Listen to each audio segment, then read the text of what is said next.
Assalamualaikum warahmatullahi wabarakatuh. Bapak-bapak, ibu-ibu, mas-mas, mbak-mbak, khususnya adik-adikku sekalian yang dirahmati Allah dimanapun Anda berada. Kembali di IIB Channel bersama saya, IIB Wijayanto.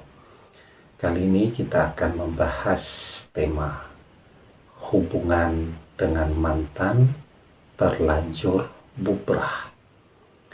Mantan terlanjur benci akut kepadamu. Masihkah ada cara memperbaikinya? Jawabannya masih banget. Ya. Nah, jadi kalau sudah terlanjur,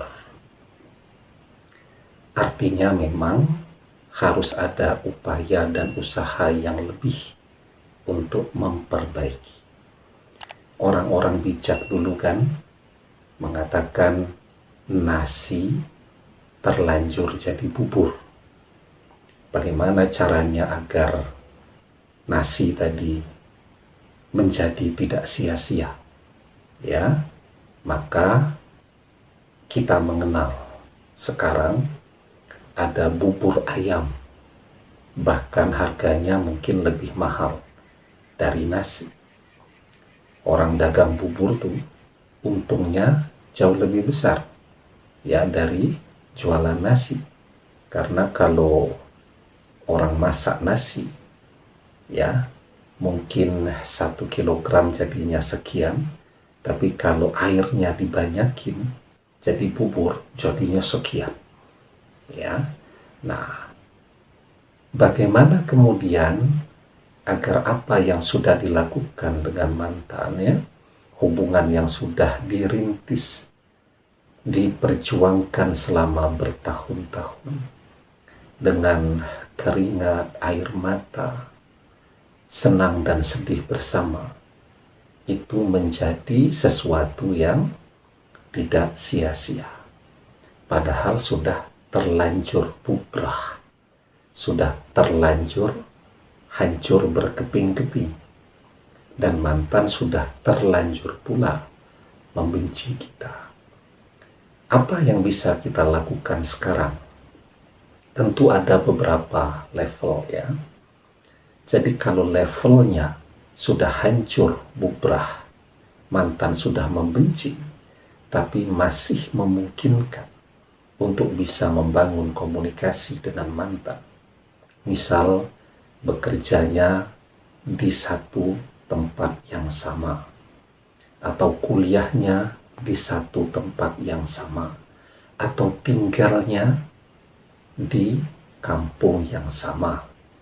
Ya, itu kan masih sangat mungkin untuk bisa menemui, untuk bisa mencari kesempatan agar bisa minta maaf. Ya, kita ini yang paling sulit itu adalah entry point-nya, memulai untuk minta maaf. Saya sudah minta maaf Ustaz, tapi dia belum mau memaafkan.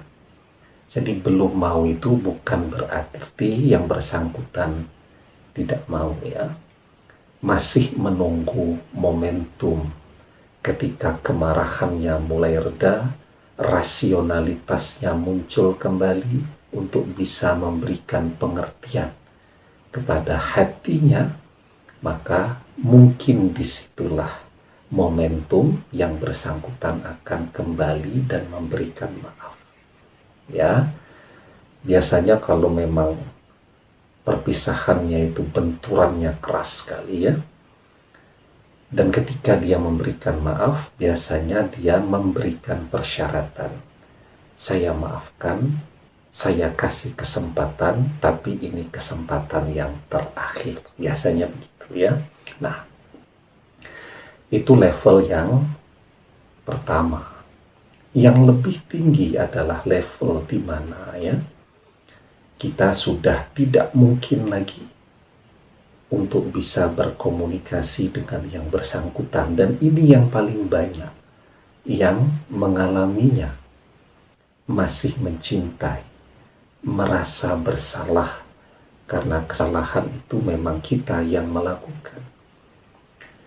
Pengen banget menjelaskan, tapi mantan betul-betul sudah memblokir semua jalur, semua pintu untuk berkomunikasi. Ya, maka apa yang bisa kita lakukan saat ini? Jadi sebuah kesalahan, manusia itu wajar sekali melakukannya. Namanya manusia. Ya, yang namanya salah itu adalah gudangnya perbendaharaan kehidupan manusia. Manusia itu akrab dengan kesalahan. Orang yang tidak baik adalah orang yang pernah salah dan selalu melakukan kesalahan itu lagi. Sementara orang yang baik adalah orang yang pernah salah, dia belajar dari kesalahan itu agar jangan sampai mengulanginya di kemudian hari. Jadi yang pertama yang bisa Anda lakukan, Anda melakukan koreksi terhadap kesalahan yang pernah dilakukan. Ya, kesalahan yang membuat mantan sedemikian bencinya kepada kita.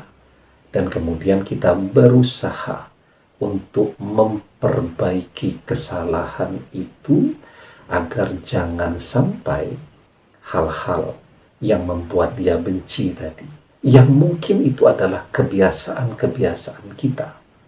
Hidup itu kan harus saling memberi dan menerima, memahami dan dipahami. Sesuatu yang menurut kita oke, sementara menurut dia itu tidak oke, dan itu menjadi sumber persoalan, maka kalau memang masih cinta, ya tentu harus berkorban. Hal-hal yang tidak baik tadi harus ditinggalkan. Ya, misal kita punya hobi, ya, menurut kita oke, tidak ada masalah. Ya, hobi kita itu touring, keluar kota naik sepeda motor. Sepeda motornya juga harganya mahal. Ya, sementara mantan tidak menyukai itu. Kan sebenarnya touring itu biasa saja, baik-baik saja. Tapi kalau dia tidak menyukainya, dan itu menjadi sumber persoalan, maka sebagai wujud cinta, ya harus sanggup berkorban, melepaskan sesuatu yang bahkan sangat kita sukai, agar dia membuka hatinya kembali. Dan contoh-contoh yang lain. Ya. Nah, jadi itu yang pertama, memperbaiki hal-hal yang kurang, mengkoreksi hal-hal yang salah. Nah, yang kedua ya, ketika jalur komunikasi itu tertutup, maka kita memohon kepada Allah dengan sebuah doa agar Allah memberikan kebaikan dan perbaikan dalam seluruh segmen kehidupan kita. Ya, ada sebuah doa yang bisa diamalkan. Allahumma aslih li dinil ladzi huwa ismatu amri wa aslih li dunyaya allati fiha ma'asi wa aslih li akhirati allati fiha ma'adi waj'alil hayata ziyadatan li fi kulli khairin. Ya Allah, ya Tuhanku, perbaikilah bagiku agamaku sebagai benteng urusanku. Perbaikilah bagiku duniaku yang menjadi tempat kehidupanku. Perbaikilah bagiku akhiratku yang menjadi tempat kembaliku. Jadikanlah, ya Allah, kehidupan ini membawa perbaikan bagiku dalam segala kebaikan. Ya, selamat mengamalkan dan terus optimis, bersangka baik. Ya, semoga apapun yang Anda harapkan akan menjadi kebaikan dalam kehidupan Anda, dengan izin dan pertolongan Allah, itu menjadi kenyataan dengan segera. Demikian, semoga bermanfaat. Wallahu a'lam bishawab, billahi taufiq wal hidayah. Assalamualaikum warahmatullahi wabarakatuh.